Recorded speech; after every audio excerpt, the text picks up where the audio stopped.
y a 2 ans, j'ai fait une vidéo sur ce que je ferais si je devais recommencer de zéro comme coach et je viens de la revoir pour préparer un petit peu celle-ci. Et à part un seul point, je ferais rien finalement de ce que je conseillais à l'époque. C'est pas tant que ce que je disais était faux, c'est que moi j'ai évolué, que le marché a évolué. Et si je devais repartir de zéro aujourd'hui, voilà exactement ce que je ferais pour décoller plus rapidement sans m'épuiser. Dans cette vidéo, je vais te montrer comment trouver ta vraie porte d'entrée dans un marché qui est devenu finalement un peu saturé, comment créer dès le départ un lien direct avec les bonnes personnes sans dépendre des réseaux sociaux, et puis comment construire une activité au service de ta vie et qui respecte aussi ta façon de fonctionner. Alors aujourd'hui, le marché du coaching et de la thérapie, c'est un peu comme une grande pièce où tout le monde parle en même temps, où tout le monde essaie d'exister, de se rendre visible, mais plus il y a de bruit, moins on entend les messages. Et ce qui fait la différence, c'est pas de parler plus fort que les autres dans ce cas-là, c'est de parler de la bonne chose, à la bonne personne, au bon endroit, sur le ton juste finalement. Et aujourd'hui, si je devais recommencer de zéro, je commencerais pas par créer une nouvelle stratégie ou suivre une nouvelle stratégie et créer une offre, non. Je commencerai par moi, par clarifier ce que je veux vraiment, par le type de vie que j'ai envie de construire. Parce qu'en fait, l'erreur, c'est de construire une activité qui fonctionne, mais dans laquelle toi, tu entres comme dans un moule. Et quand tu es dans un moule, tu te sens rapidement assez à l'étroit et tu as envie d'en sortir. Et ça, c'est un petit peu ce que j'ai vécu à une certaine période. Donc, aujourd'hui, à contrario, j'ai une activité à 95% en ligne et ça me permet de travailler d'où je veux. L'hiver dernier, on est parti en couple 6 semaines au Vietnam et je pouvais continuer à travailler tout en profitant et on réfléchit même aujourd'hui à être un peu plus nomade. Et ça, c'est pas le fruit du hasard, c'est pas un extra qu'on s'accorde, c'est vraiment un choix de départ. C'est un fondement que je remets pas en question parce que il m'offre la liberté de mouvement qui est vraiment quelque chose de très important pour moi. Et donc, moi j'ai construit mon activité en fonction de ma vie et pas l'inverse. Mais ça, au début, j'en avais pas vraiment conscience. Je le faisais pas consciemment, en fait. Je faisais comme beaucoup de personnes, je regardais ce qu'il fallait faire et j'essayais de m'adapter à chaque fois. Sauf que, ça marche pas vraiment comme ça sur la durée. Parce qu'on est tous et toutes très différentes. Et donc, il y a des personnes qui ont envie d'être 100% nomades, par exemple, j'en connais. D'autres qui veulent travailler à mi-temps et profiter de leurs enfants ou d'autres activités par ailleurs. D'autres encore qui ont une activité stable, locale, sédentaire et ils n'ont pas envie de bouger. Et puis, il n'y a pas une seule façon de faire, une bonne façon de faire, mais il y en a forcément plusieurs, mais une qui est juste pour toi. Et c'est celle-là que tu dois clarifier en premier d'une certaine manière. Et c'est pas uniquement sur le mode de vie sur lequel tu veux partir, c'est aussi comment tu fonctionnes au quotidien. Quelles sont tes valeurs? Quelle est ta façon de faire les choses? Moi, par exemple, j'ai une valeur très forte, simplicité. Et donc, à chaque fois que je complexifie trop quelque chose dans mon activité, ça bloque. Je m'y sens pas forcément bien, ça devient lourd à porter. Du coup, aujourd'hui, quand je crée quelque chose, je me pose toujours la question, c'est quoi la façon plus simple de faire? La plus simple de créer, la plus simple de proposer ce que je veux, la plus simple de livrer, la plus simple finalement à vivre pour moi comme pour mes clients ou mes clientes. Par exemple, en ce moment, je me concentre uniquement sur 2 offres, Business Zen, alignement naturel et pas 10 000 autres. Alors qu'une époque, j'avais plein d'idées, je créais plein de programmes.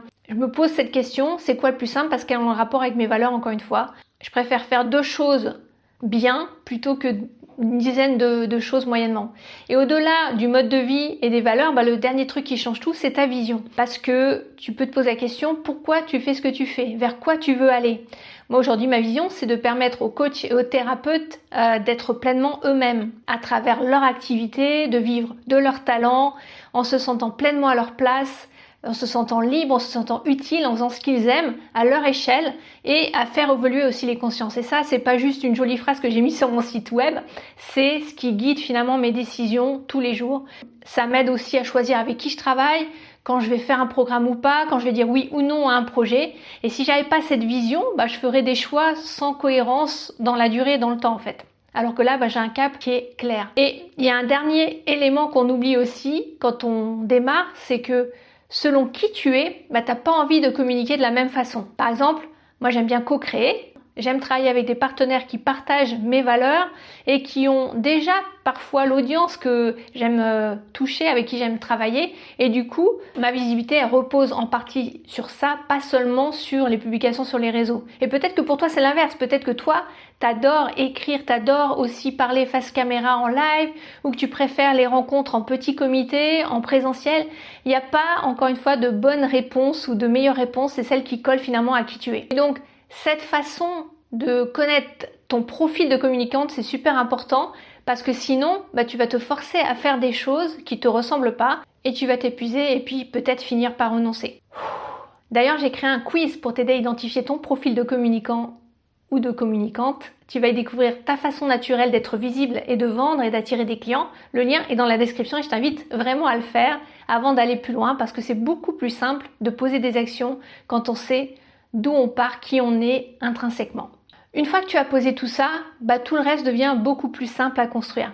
Et la deuxième chose que je ferais si je repartais de zéro, c'est de choisir une porte d'entrée pour ma communication. Parce que l'erreur que je vois tout le temps, et c'est une erreur que j'ai faite moi aussi au début, c'est de vouloir parler de tout. Tout ce que tu sais faire, tous tes talents, toutes tes approches, tous les sujets sur lesquels finalement tu peux accompagner, toutes les problématiques que tu pourrais aider à résoudre. Sauf qu'en réalité, ça marche pas comme ça. Imagine que ton activité, ce soit un château. À l'intérieur, il y a énormément de pièces, des méandres, des couloirs, plein de choses que tu sais faire, plein de choses que tu peux proposer, plein de sujets sur lesquels tu peux accompagner, mais il n'y a pas de porte d'entrée qui soit claire pour accéder à tous ces sujets. C'est comme si ton château était entouré de douves, sans pont-levis, sans porte d'entrée, et les gens passent devant, mais ils ne peuvent pas entrer si tu choisis pas un angle, un endroit par lequel ils peuvent te découvrir. C'est ce qui se passe finalement quand ta communication est trop large, c'est que les gens passent devant ton activité et ils s'arrêtent pas, ils savent pas par où entrer, ils savent pas par où commencer avec toi. Et du coup, ils passent leur chemin, ils passent à autre chose. Alors que toi, tu pourrais les aider et ça, c'est hyper frustrant. Donc aujourd'hui, si je devais recommencer, je chercherais pas à montrer tout ce que je sais faire, je choisirais un seul sujet, une seule problématique, une porte d'entrée dans ma communication et je m'y tiendrai.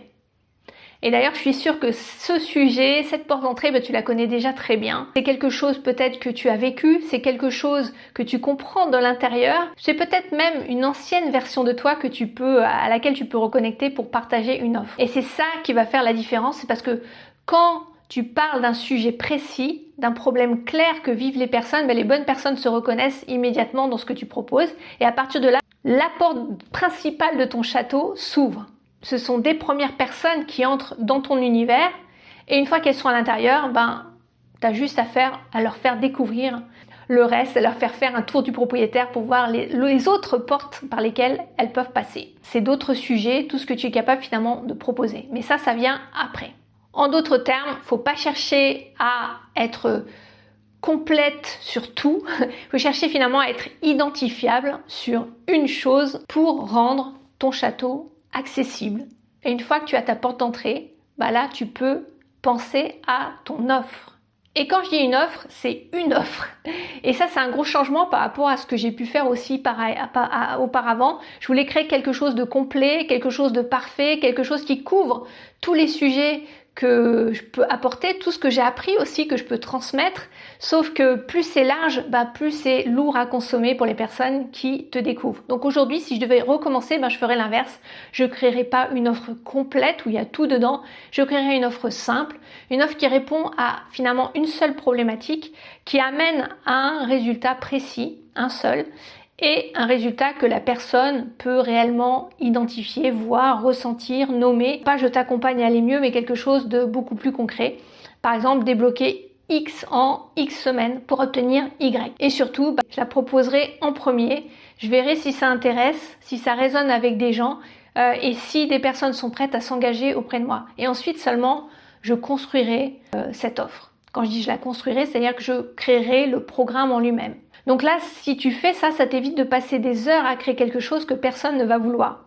Et ça te permet aussi de t'adapter à partir de la réalité de terrain, pas à partir de ce que tu imagines. Maintenant, sur le format, que ce soit en individuel ou en petit groupe, peu importe, ça dépend vraiment de ce qui te ressemble le plus. Si tu adores la relation one-one, un à un, commence par de l'individuel. Si tu préfères l'énergie du collectif, vas-y, fonce, fais-toi, crée un petit groupe. Il n'y a pas de, encore une fois, de bon format, même si, petit bémol quand même, ça peut être un peu stressant de remplir un groupe avec une deadline, surtout quand on démarre. Mais il y a une règle qui ne change pas, peu importe le format que tu choisis, commence simple.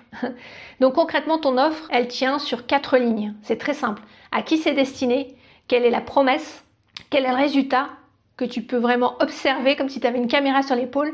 Et quel est le format que tu proposes? T'as pas besoin d'avoir 10 bonus, 5 modules, 3 communautés privées. Ça embrouille ton audience finalement plutôt que ça ne l'aide. Donc si je devais recommencer aujourd'hui, je chercherais à créer une offre qui soit claire, simple et qui peut être testée rapidement. Parce que ça, c'est ce qui te permet d'avancer vite sans te disperser.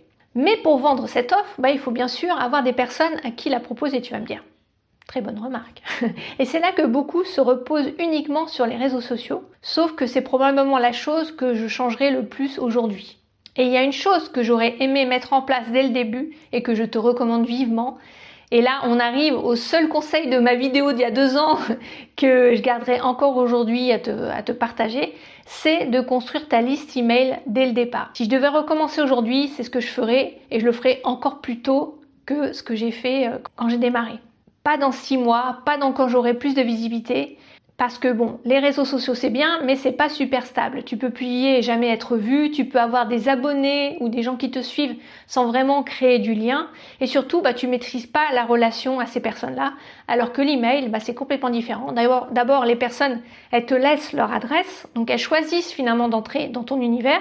Et toi, tu peux la réécrire, tu peux créer un lien, tu peux installer finalement une relation de confiance dans le temps. Et ce que j'aime aussi avec l'email, c'est que c'est non intrusif, c'est-à-dire que tu peux recevoir un message, tu l'ouvres quand tu veux, le matin quand tu prends ton thé ou ton café, le soir tranquille, ou alors pas l'ouvrir du tout et il n'y a pas de pression. Donc c'est beaucoup plus respectueux de ton rythme comme du rythme des personnes qui te suivent. Donc aujourd'hui, si je devais recommencer, je mettrais en place une capture d'email tout de suite avec quelque chose de simple à offrir, pas un truc lambda, tu vois, un PDF gratuit de 30 pages que personne va consommer juste pour dire que j'apporte de la valeur, mais en fait, les gens ne s'en servent pas, non. Un bon contenu gratuit, c'est-à-dire quelque chose qui fait bouger les lignes pour la personne, qui lui donne envie d'aller plus loin avec toi. Donc c'est peut-être une checklist, un mini-atelier, un quiz. Tu vois l'idée, quelque chose où la personne elle ressent vraiment qu'il y a un avant, un après, une fois qu'elle a consommé ton contenu. Et derrière, je m'arrêterai pas là, j'enverrai une petite séquence de 3 ou 4 emails de bienvenue, pas plus, pas pour vendre directement et mettre la pression, mais pour continuer à créer cette relation, pour finalement que la personne découvre un peu plus son univers, pour montrer que tu comprends la personne, lui parler de ce qu'elle vit, lui montrer ce que tu comprends qu'elle traverse, et là seulement lui permettre petit à petit d'avoir envie d'aller plus loin avec toi. On ne construit pas une liste email, on construit une relation. Et si tu mets ça en place dès le départ, tu n'es plus dépendante d'un seul algorithme de réseau social. Tu as ta propre audience, tu lui parles directement et c'est beaucoup plus pérenne. Et une fois que tu as cette audience, la vraie question c'est de quoi tu vas lui parler. Et là, il y a un changement majeur que je ferai aujourd'hui. C'est que je passerai beaucoup moins de temps à parler de mes outils et beaucoup plus de temps à parler des transformations que ce que je propose vont permettre. Parce que ça aussi, au début, je faisais l'erreur, j'expliquais comment j'accompagnais, les méthodes que j'utilisais, les concepts. Mais le problème, c'est que les gens ne viennent pas pour ça. Ils viennent pas pour un énième outil. Ils viennent pour ce que ça va changer dans leur vie. Et au lieu de dire je fais du coaching, j'utilise telle et telle approche, tu vas montrer ce que la personne vit avant et ce qui change pendant et ce qu'elle va vivre après. Sans raconter d'histoire, d'accord? Donc l'idée c'est d'apporter des prises de conscience, des déclics. Tu vas montrer des parcours, par exemple une cliente qui arrive complètement perdue et qui sait plus ou pas quoi proposer et qui quelques semaines plus tard a une offre qui est très claire et ses premières clientes qui viennent à elle. Donc ça c'est plus parlant, c'est plus concret et la personne en face peut se reconnaître là-dedans, elle peut se projeter, elle peut se dire ok si elle est arrivée, moi aussi je peux le faire.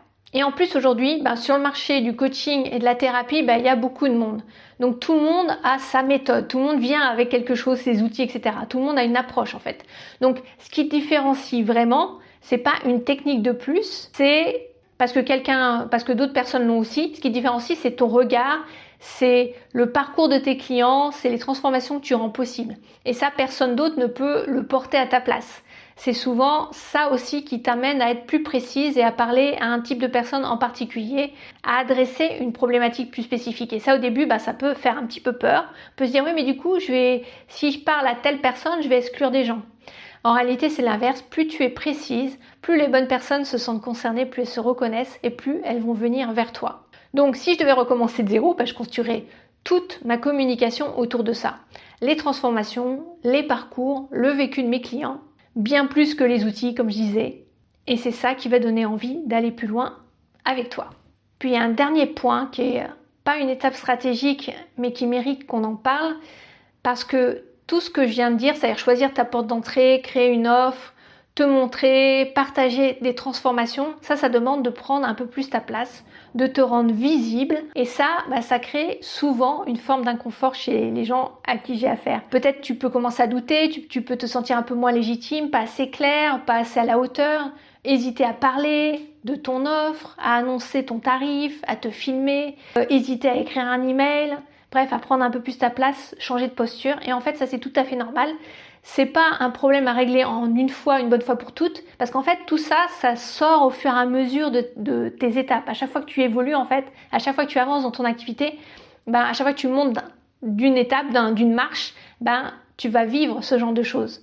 Et c'est normal parce que ce qui se joue ici, c'est une forme de décalage entre la personne que tu es en train de devenir et l'image que tu as de toi aujourd'hui. Et ce décalage, il va créer une sensation un petit peu bizarre, inconfortable, comme si tu jouais un rôle, comme si tu n'étais pas encore vraiment cette personne. Mais c'est bon signe, ça veut dire que tu es justement en train de devenir cette personne et d'évoluer.